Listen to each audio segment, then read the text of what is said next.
하나님 말씀은 데살로니가 전서 1장 1절에서 7절까지 말씀입니다. 신약성경 329쪽입니다. 데살로니가 전서 1장 1절에서 7절까지 말씀 제가 읽겠습니다.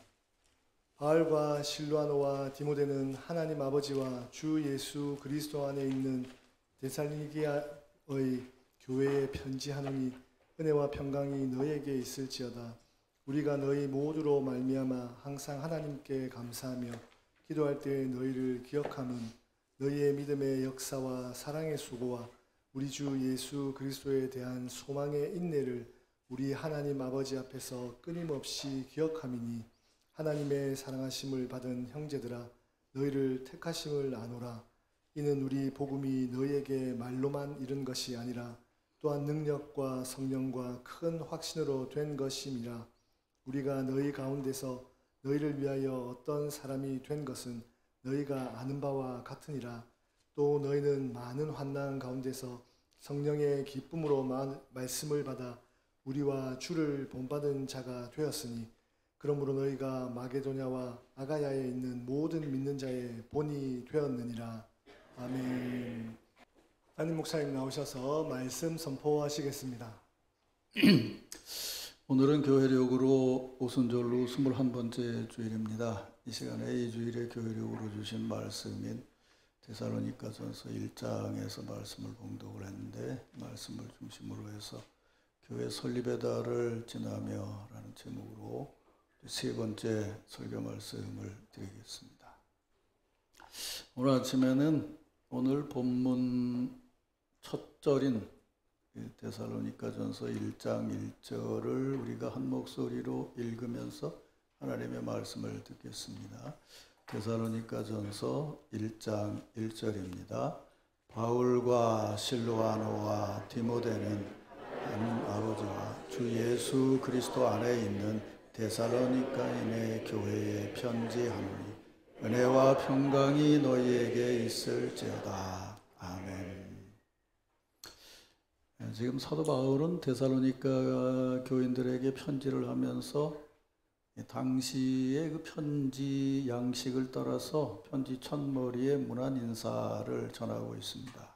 그런데 하나님 아버지와 주 예수 그리스도 안에 있는 교인들에게 은혜와 평강이 있기를 기원합니다. 이렇게 축복하고 있죠. 이 축복의 인사에 담겨져 있는 의미를 우리가 조금 깊이 생각을 해보면 참 은혜롭고 의미 있다는 것을 발견하게 됩니다. 우선 이 축복의 문안 인사를 하면서 사도 바울은 그 편지를 보내는 사람을 바울과 실루아노와 디모데라고 말하고 있습니다. 성경에 나와 있는 대략 13편에 가까운 사도 바울의 편지를 보면 그 편지의 초반에 대부분 자기소개를 하고 있는데 그 자기소개를 읽어보고 묵상을 해보면 이후에 전개될 편지의 내용과 상황을 대략 짐작할 수 있습니다. 예를 들면 사도 바울은 로마 교인들에게 편지하면서는 자신을 이렇게 소개를 했습니다. 예수 그리스도의 종 바울은 사도로 부름을 받았다. 이렇게 말합니다. 그러니까 로마인들에게 편지할 때는 자신은 예수 그리스도의 종이고 사도라고 하는 것을 밝히면서 문안 인사를 합니다. 그리고 우리가 얼마 전에 읽었던 빌립보서를 보게 되면 빌립보 교인들에게 편지할 때는 그리스도 예수의 종 바울과 디모데는 편지한다. 이렇게 말하고 있습니다. 시간이 없으니까 그 대목은 그냥 넘어가고 그렇게 편지마다 자기 자신에 대한 것을 밝히고 있는데 데살로니가에 편지하면서는 그냥 바울이라고만 하고 있습니다. 성서학자들의 연구대로 하면 신약성경에 있는 27권의 성경 중에서 가장 첫 번째 써진 성경이 데살로니가 전서예요. 대략 AD 50년경에 써진 성경인데 왜 사도 바울은 데살로니가 교인들에게 편지를 하면서 다른 편지에서처럼 자신의 사역자의 직위라든가 직분이라든가 이런 것을 밝히지 않고 그냥 이름만 기록을 했을까?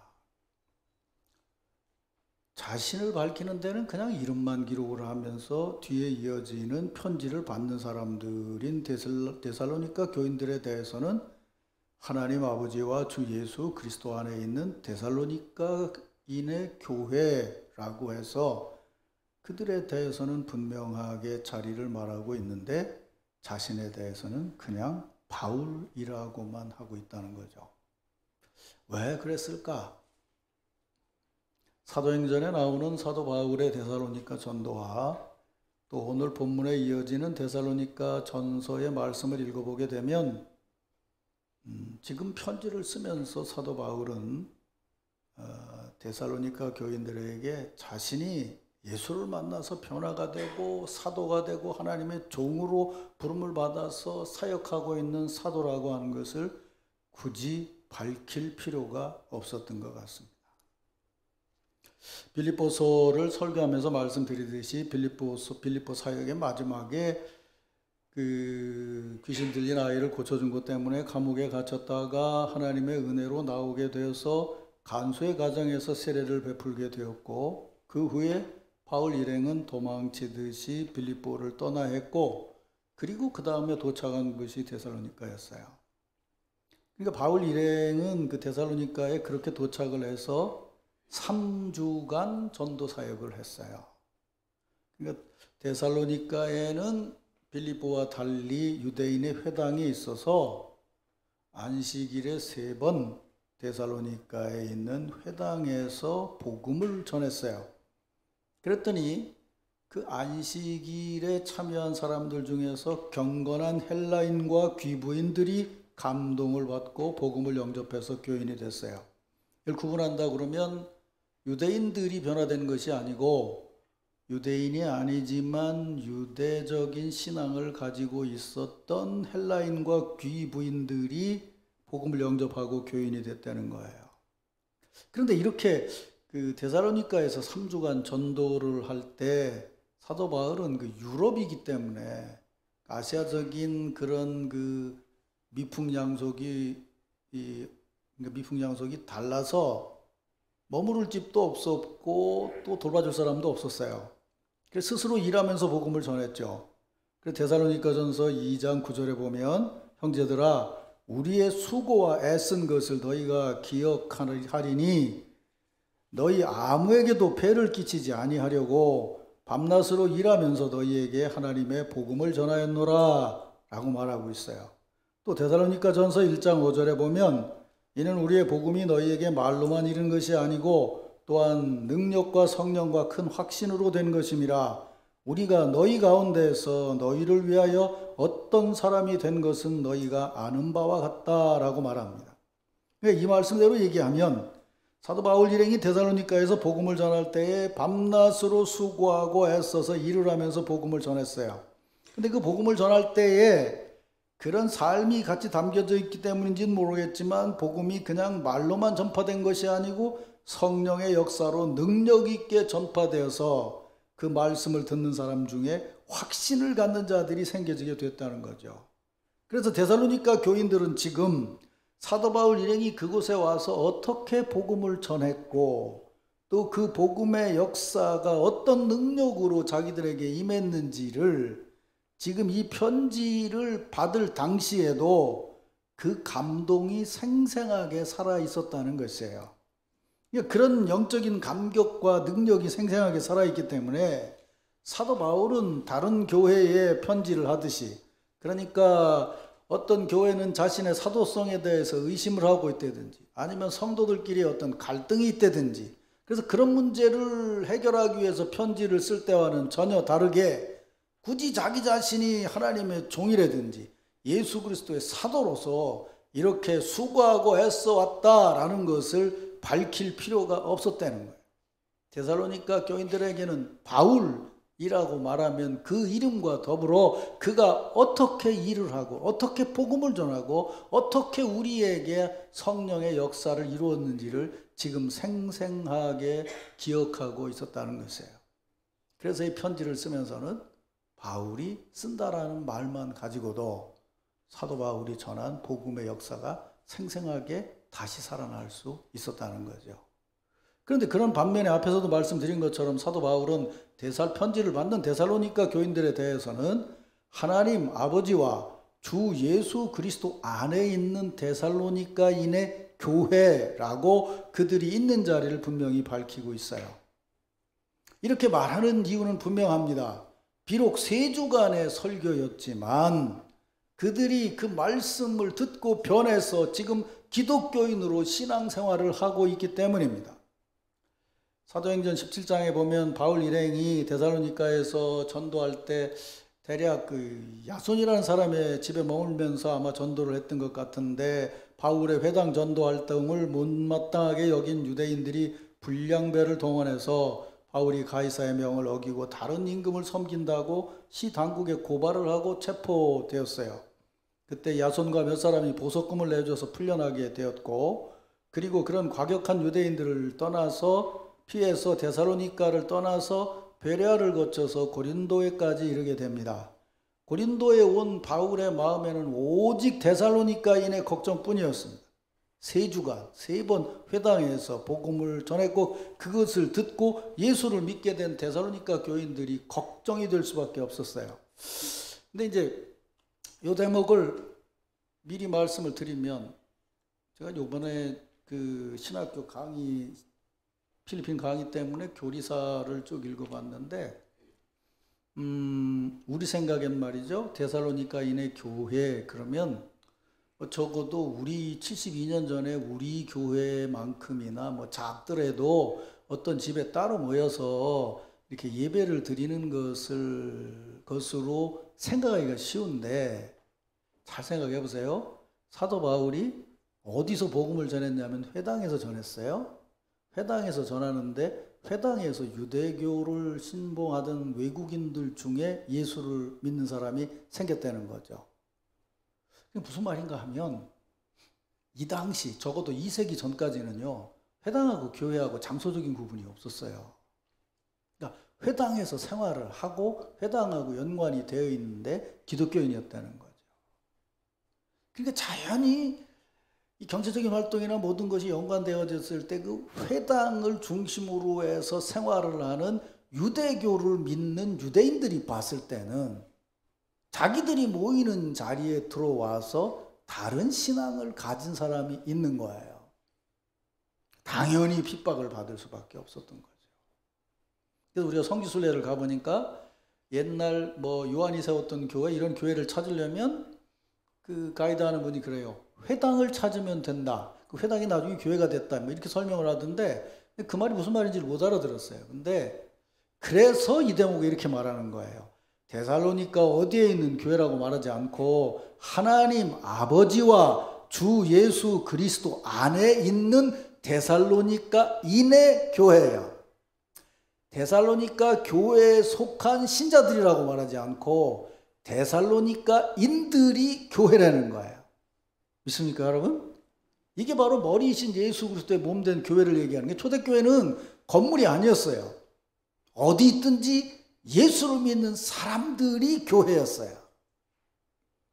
그러니까 겨우 3번 복음을 전하고 왔는데, 같은 무인 자리에서 박해가 있고 어려움이 있고 시기 질투가 있는데, 이 어린 신자들이 어떻게 기독교 신앙을 유지할 수 있을까, 예수를 주로 믿을 수 있을까 하고 걱정이 돼서 자신이 다시 가보려고 했지만 자신은 갈 수가 없어서 누굴 보내냐면 제자였던 디모데를 보내요. 디모데가 가서 보고 와서 사도 바울에게 전하는데 굉장히 긍정적인 내용을 전하는 거예요. 그게 지금 1장, 2장에 나와 있는 거죠. 그들이 그런 어려움 중에도 잘 이겨내면서 교회를 이루어서 일하고 있고 수고하고 있고 헌신하고 있다는 얘기를 들었을 때 사도 바울은 기쁨과 감사가 넘쳐서 그들을 격려하며 축복의 편지를 쓸 수밖에 없었다는 거죠. 그들은 3주 복음을 들었는데 사도 바울이 볼 때 그들은 회당 안에 있는 교회가 아니고 하나님 아버지와 주 예수 그리스도 안에 있는 교회였다는 거예요. 현실적으로는 뭐예요? 회당과 유대인과 얽혀져 있죠. 힘든 일이 있다 그 말이에요. 너무도 감사해서 그런 어린 교회이고 박해와 시련이 있음에도 신앙을 지키는 것을 보고 감사해서 그들을 위해서 축복하는 거예요. 은혜와 평강이 있기를 바란다. 너희 아버지 되시는 하나님께서 너희들에게 평안, 샬롬을 주시기를 기원한다. 예수 그리스도 안에서 은혜가 있기를 바란다. 여기서 은혜라는 말은 기쁨과 동의어예요. 그런 중에도 예수께서 주시는 기쁨이 있기를 바란다. 그리고 그런 은혜가 주님이 다시 오시는 날까지 계속되기를 축복한다.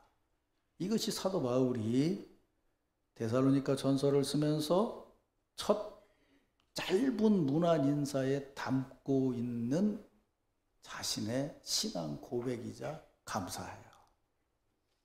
사랑하는 성도 여러분, 저는 우리 교회 설립 72주년 기념의 달을 지나면서 하나님께서 우리에게 주신 축복도 바로 이런 자리에 있다고 분명히 믿고 있습니다. 72년의 교회 역사가 진행되는 동안에 제가 20년 이상을 이 강단에서 여러분에게 복음을 전했습니다. 나는 서울신학대학을 나온 사람입니다. 연세대에서 공부했습니다. 내가 이런 얘기를 안 해도 여러분 오늘 내가 말씀을 전할 때 우리 장로님처럼 하나님의 말씀을 분명히 전하고 그 말씀이 은혜될 것을 믿고 이 자리에 있습니다. 믿습니까 여러분? 그래요. 성령의 교제 안에서 그래요. 또 저는 이 교회에서 20년 동안 담임 목사로서 교회 지체로서 신앙생활을 하면서 함께 교제를 나눴던 여러분들을 잘 알고 있습니다. 여러분들이 지난 20년 동안 어떻게 신앙생활을 해왔고 어떻게 헌신해왔는지 잘 알고 있습니다. 또 지금도 어떻게 신앙사역에 임하고 있는지도 잘 알고 있습니다. 그러기에 지금 저는 여러분 모두가 하나님 은혜 안에서 하나님의 자녀라는 확신, 머리이신 예수 그리스도 안에서 한 교회의 지체라는 확신을 마음에 담고 성령의 감동과 능력으로 여러분들이 담대하게 주의 사역에 임해서 여러분들의 심령과 온 교회에 하나님의 은혜와 평강이 넘치기를 축복합니다. 우리 모두 입으로 자신을 변명하는 수준을 넘어서서 신실한 신앙으로 사역하고 헌신함으로 우리의 신앙인됨과 직분자됨이 자연스럽게 드러나는, 그래서 교회 안팎으로 예수 그리스도의 향기가 아름답게 퍼져나가는 그런 하나님의 평안과 은혜가 충만하기를 축복합니다. 이런 은혜와 축복이 이 가을 우리 남천교회 공동체 안에 차고 넘치기를 주의 이름으로 축원합니다. 오늘은 이제 이런 말씀 위에서 확신을 가지고 여러분들의 신앙을 옆에 있는 분들에게 고백하면서 축복합시다.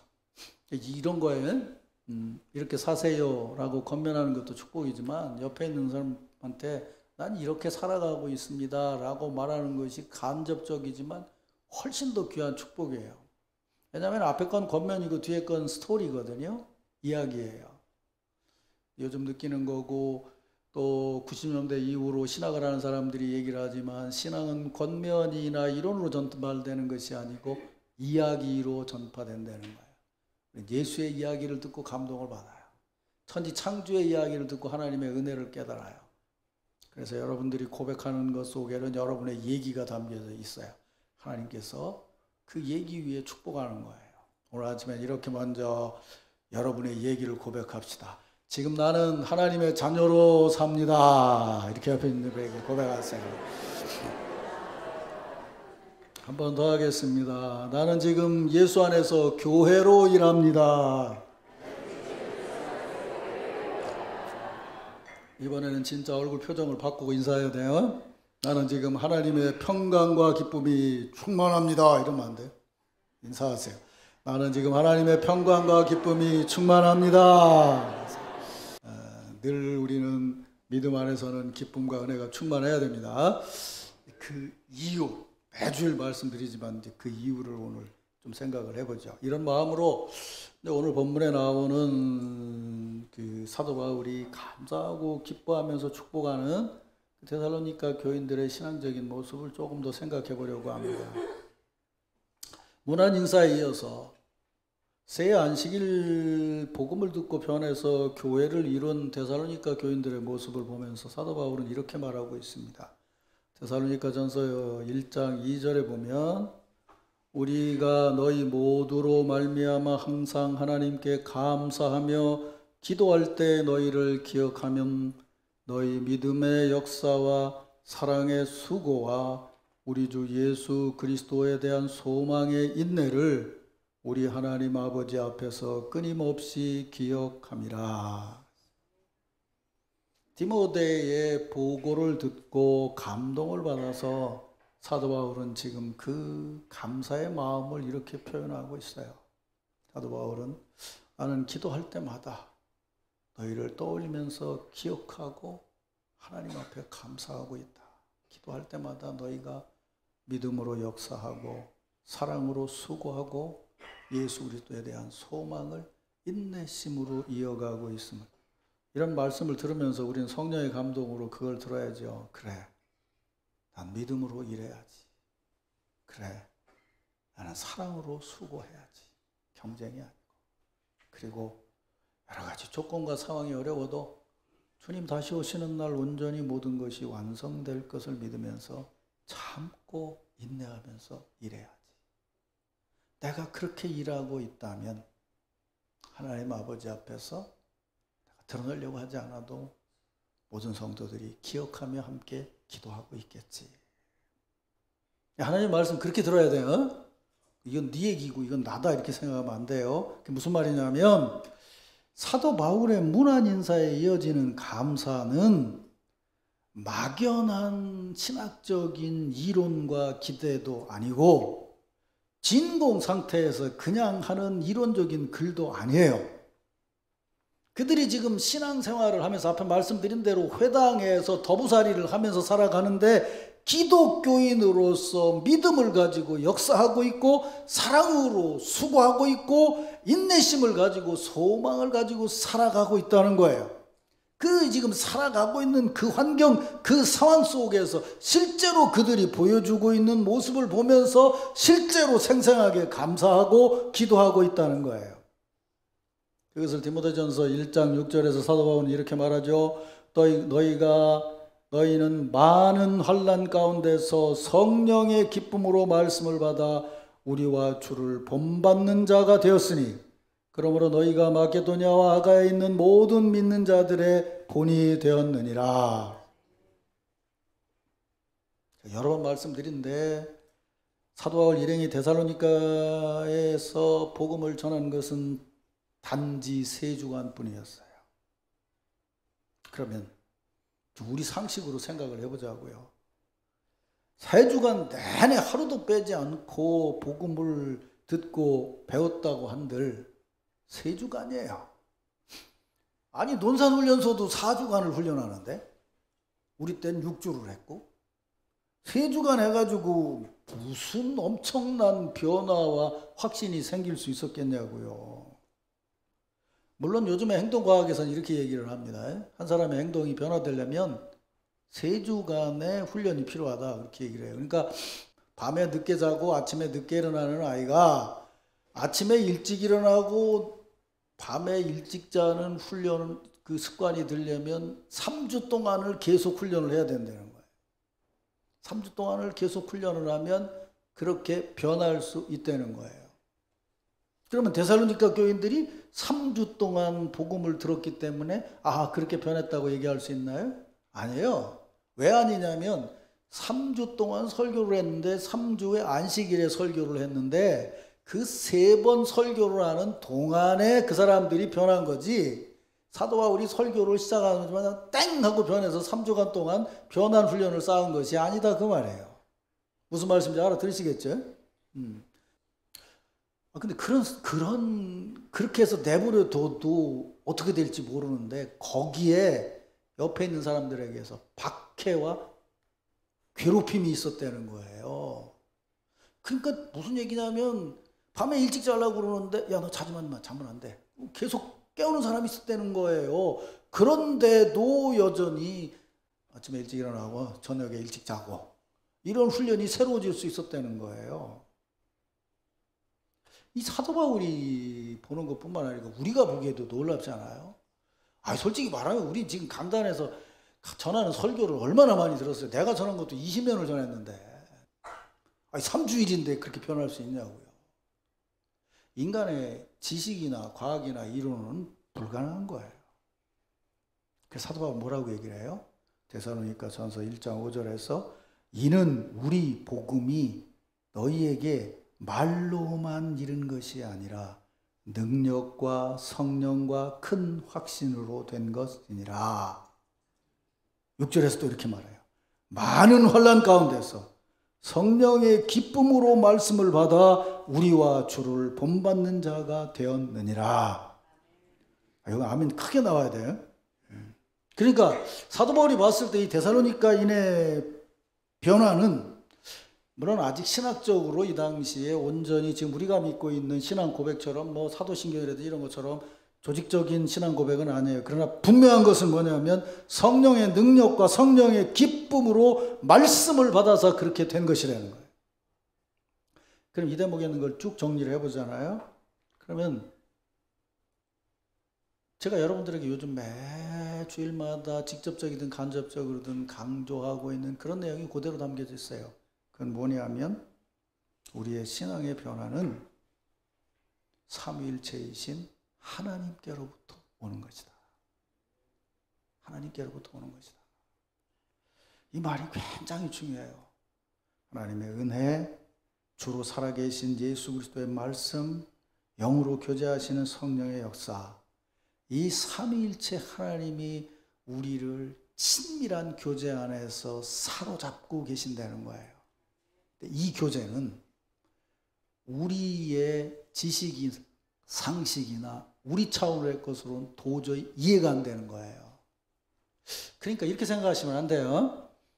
성령의 감동과 현실적인 어려움을 저울에다 놓고 다뤄봤더니 성령의 역사가 조금 무거워서 이게 조금 강해서 이게 강할 때는 어려움도 이기고 뭣도 이기지만 내가 기도도 안 하고 뭐 주일 성수도 못하고 그래서 성령이 나한테서 떠난 것 같으면 이쪽이 더 무거워져서 나는 불평하게 되고 나는 원망하게 된다라고 생각하면 그건 절대로 기독교 신앙이 아니에요.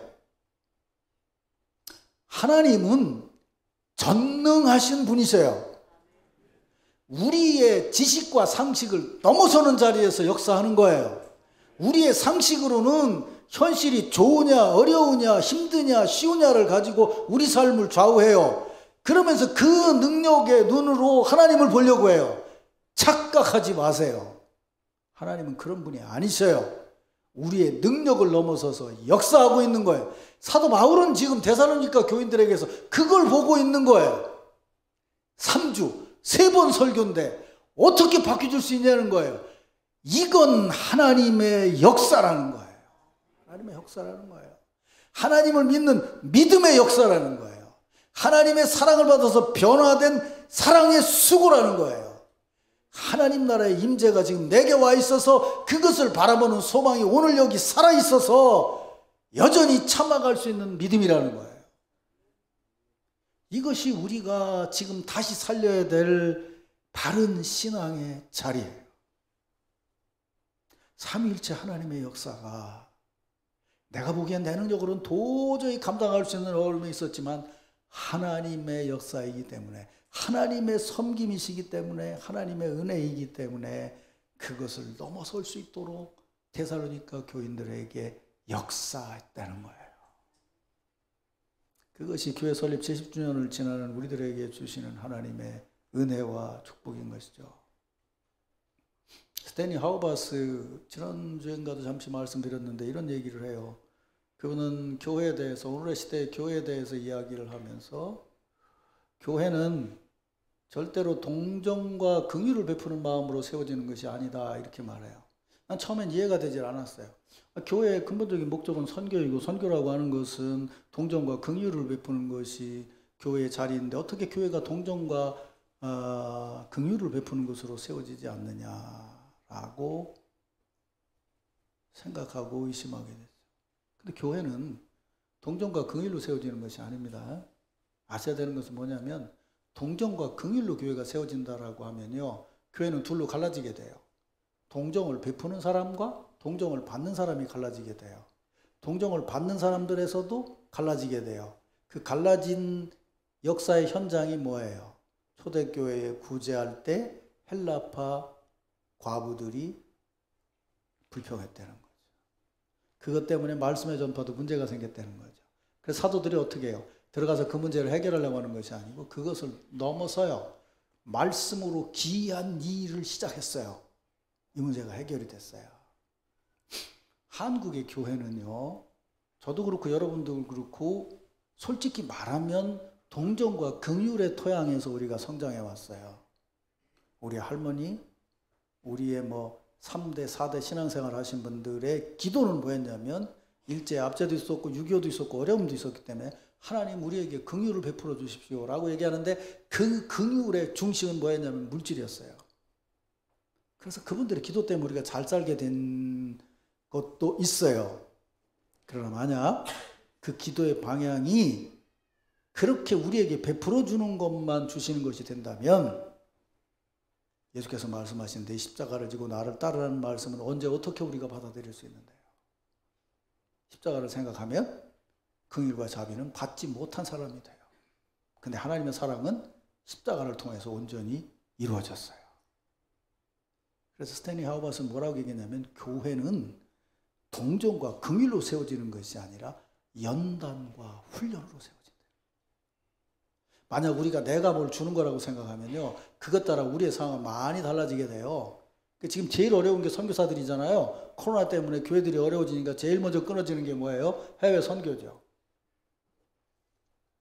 근데 여러분, 코로나 오고 상황이 어려워졌다고 그래서 물질적으로 돕지 않는다고 그래서 여러분이 선교사나 선교 현장을 위해서 기도하는 것도 코로나 때문에 줄어드나요? 줄어든 사람 많아요. 왜 그런 거야? 아니, 선교가 물질로 되는 거예요? 교회가 하나님의 능력으로 되는 거예요? 우린 적어도 그렇게 믿어야죠. 근데 물질이 있는 곳에 마음이 간다고 우린 그 가지고 모든 것을 좌우하고 있다면 하나님의 능력도 똑같은 차원으로 내려올 수밖에 없다는 거예요. 내 형편 내 자리에 따라서 교회도 달리 보게 되고 믿음도 달리 보게 되고 사랑도 달리 보게 되고 헌신도 달리 보게 된다는 거예요. 그건 우리 생각이죠. 이 대목에서 우리가 발견해야 되는 것은 바로 그거예요. 3주 동안 말씀을 들었는데 거기에 박해가 왔는데 교회가 따로 있는 것도 아니고 유대인과 같이 살고 있는데 그들은 여전히 믿음으로 일하고 사랑으로 수고하고 소망을 인내로 가지고 있는 예수 중심의 사람들이었고 그 사람들이 데살로니가 교인들이었고 교회였어요. 믿습니까 여러분? 그렇습니다. 이 어려운 시절에 교회 설립 72주년을 지나면서 전 여러분들에게 이런 믿음과 확신이 충만하기를 다시 한번 주의 이름으로 축원합니다. 우리는 성령의 충만함으로 주의 사역을 임해야 됩니다. 성령께서 내게 임하셔서 인격적으로 역사하시는 거지 내가 보니까 내가 성령이 많다 적다를 가지고 일하는 거 아니에요. 내가 하나님의 말씀을 많이 배웠다 적게 배웠다로 일하는 게 아니고 하나님의 말씀이 내게 와서 내게 주신 믿음으로 말씀을 듣는 거예요. 보이는 상황으로 주님의 나라와 하나님 나라의 완성을 보는 것이 아니고 그분의 임재로 보는 것이에요. 오늘 내게 역사하시는 분은 영원한 오늘에 우리에게 오실 거예요. 그날이 주님께서 다시 오시는 날이 되겠죠. 사랑하는 성도 여러분, 어려운 시절이지만 하나님의 이런 은혜와 교제가 지금 우리에게 세상의 그 어떤 어려움보다도 가까이 있어서 하나님은 우리가 진정한 의미에서 하나님의 복을 받고 행복한 삶을 살기를 원하시는 분이시라는 믿음으로 영적인 신앙의 사역을 날마다 이어가시기를 주의 이름으로 축원합니다.